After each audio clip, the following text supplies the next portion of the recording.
గురువుగారు, విష్ణువు ధరించినటువంటి దశావతారాలకి ఏదో ఒక కార్యకారణ సంబంధం ఉందని అంటారు.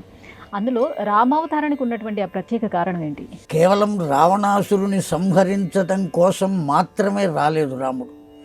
రావణాసురుడు అనబడేటువంటి దుర్మార్గుణ్ణి సంహరించడానికి ఆ భగవంతుడు ఎక్కడ ఉన్నా సంహరించగలిగేటువంటి శక్తి ఉన్నది, చేయగలుగుతాడు.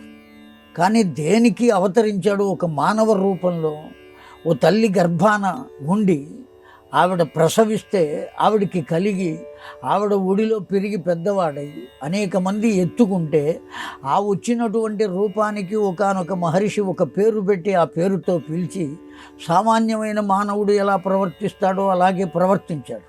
దీనికి ఉన్న ప్రత్యేకత ఒకే ఒక్కటి. ఏమిటా ప్రత్యేకత అంటే, మానవ జీవితంలో మొట్టమొదట జీవుడు కొడుకుగా అవతరిస్తాడు. కొడుకు అయినవాడు తల్లిదండ్రుల పట్ల, పొందినటువంటి తల్లిదండ్రుల పట్ల ఎట్లా ఉండాలి, అది మొదటి ఆచారం.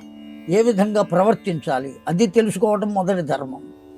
ఆ తరువాత తన తోడబుట్టినటువంటి వాళ్ళు ఉంటారు, అన్నదమ్ములు కానీ అప్పచెల్లెండ్లు కానీ, వాళ్ళ పట్ల ఏ విధంగా ప్రవర్తించాలి.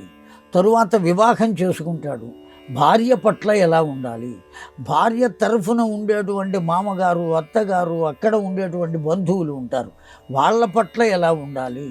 కనుక ఒక మానవుడు ఏ విధంగా ప్రవర్తించాలి, ఎవరితో ఎటువంటి బాంధవ్యాన్ని పొందాలి, ఆ బాంధవ్యాన్ని ఎంతవరకు గౌరవించాలి, ఆ బాంధవ్యంలో ధర్మాన్ని ఎలా ఆచరించాలి, ఇవన్నీ లోకానికి తెలియచేయాలి. కనుక తాను మానవుడుగా పుట్టి మానవుడుగా ఉండి కేవలం నేను మనిషినే, భగవంతుణ్ణి కాను, అహం మానుషమన్యే అని చెప్పి తాను ఆచరించి మనకు చూపించడం కోసమే రామావతారం వచ్చింది.